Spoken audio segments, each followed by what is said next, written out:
I'm going to talk a little bit today about glycation, and you probably want a definition of that. In simple, it is how the wolfberry relates to sugar. We're not going to talk about essential sugars, but we're just going to talk about more of the glycemic impact of the wolfberry and how it can benefit people that have issues with diabetes or vision problems. Sugar magnifies the effect we need it to live. In excess, it hastens aging faster than any known substance. Blood sugar is your enemy and it's your friend. This study was done by Bucala in 1993. He's been doing a lot of work with Anthony Cerami on glycation and aging, how sugars react with proteins to hasten the aging process. And you'll see here that the higher the levels, the concentrations in a solution of glucose, the higher the levels of rancid fats in the tissues. They're both linked. Look at that. In fact, if you were to look at Equitable life insurance statistics, they will tell you 29-year-old diabetics live 16 years left than non-diabetics. 49-year-old diabetics live 10 years left. I mean, look at the influence of high blood sugar levels. I mean, they are shaving decades off your life. Now, I'll ask you a question. How many years do a pack a day of Marlboros shave off your life? 7.5 years. High sugar levels are at least twice as damaging as smoking a pack a day. I mean, we call ourselves healthy. I call myself healthy as I open that 3-pack of Newman's Own peanut butter cups.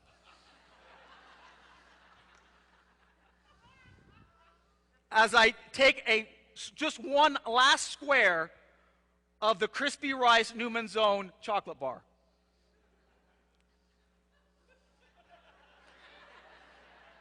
But the bottom line is sugar is killing us. And I know some church functions where they liberally hand out chocolate chip cookies loaded with sugar, but they would never dream of having an ashtray or a pack or cigarette girl dishing out packs of Marlboros.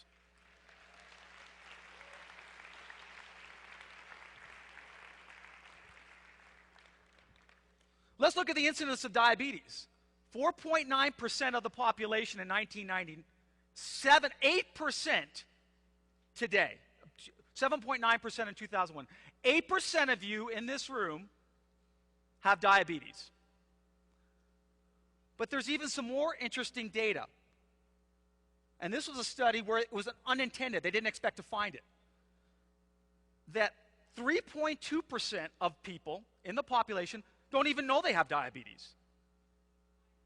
4.9% don't even know they have diabetes if you look at oral glucose tolerance tests.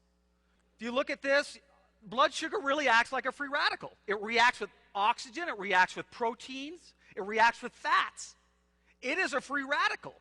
Let's look at a normal carotid artery. That's the artery in your neck. This is a carotid artery from a normal, non-diabetic 45-year-old. Healthy, Seventh-day Adventist dietary carotid artery. Let's look at one from a diabetic, 49 years old.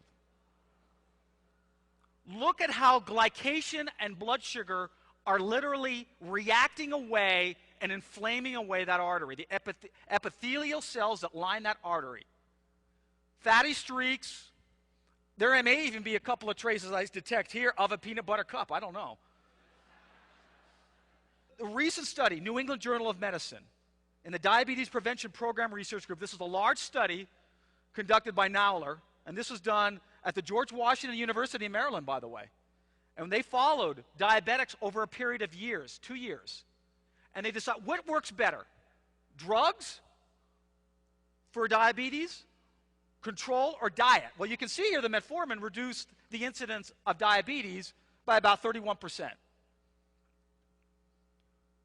What they were reluctant to share with people was that in the very same study published in the New England Journal of Medicine, that diet, low glycemic foods, and lifestyle, a little bit of exercise, outperformed metformin by almost 100%. It was double the effective. Just diet and lifestyle. Do we really need drugs?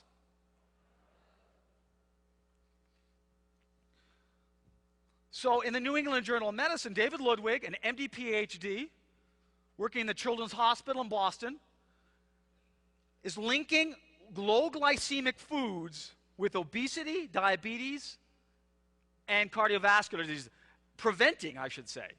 We know that consuming a diet of low glycemic foods can be very valuable in preventing aging and slowing the onset of diabetes and not making you a risk casualty for equitable life insurance. Some of the high glycemic foods you'll see here, bread, sugar. I mean, white sugar, 68. And that's cane goodness. That's cane sugar, Domino brand. Grape nut cereal. People say, oh, grape nuts, wonderful. Look at all that wonderful fiber. Look at all those B vitamins. Well, it's got a glycemic index right under that, 67. Moderate glycemic foods include oatmeal, brown rice, whole grain, pinto beans, and wheat. Low glycemic foods include yogurt, navy beans, skim milk, lentils, barley. So we were very curious. What is the glycemic index of the dried Ninja wolfberry? Are you curious about that? Gary was also very curious about that. I was very curious about that. So we undertook a study. So this was a fairly rigorously designed and rigorously executed study. We wanted to make sure it was equivalent to any of the data out there for glycemic index. So you can see here, the dried Ninja wolfberry has a glycemic index of 28.8 or 29. How does that compare with the low glycemic foods? It makes it one of the lowest glycemic foods known. Why is that? How can a berry that according to the nutritional label is 42% sugar and be a dried fruit? And they say, oh gosh, dried fruits, loaded with sugar. Why does it have a glycemic? I was surprised. I was not expecting this to be as low as it was. I just let the data tell the story. And there were some cases I had to scratch data because I looked at the numbers and I said, we need to redo this. I wanted this to be very rigorous, very fair. One of the reasons I believe for the low glycemic index is probably it's one of the highest foods in chromium known, higher than beef, cheese, liver, whole wheat bread, rye bread. Loads of chromium, and chromium is crucial in something called the glucose tolerance factor. It is part of the glucose tolerance factor that gets glucose into the cell. Glucose tolerance factor. What is the glycemic index of Ninja Red? You curious? I hear it all the time. Gosh, is not Ninja Red suitable for diabetics? Glycemic index of 10.57.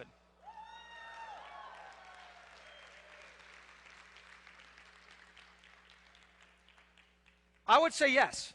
Let's look at the crisp bar. Glycemic index of 14. All of this information has been printed for the first time in Dr. Young's new book.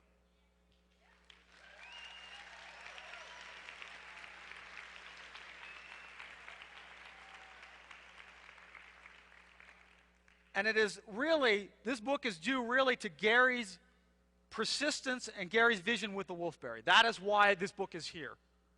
If it were not for Gary's vision, this book and this data would not exist. Thank you very much.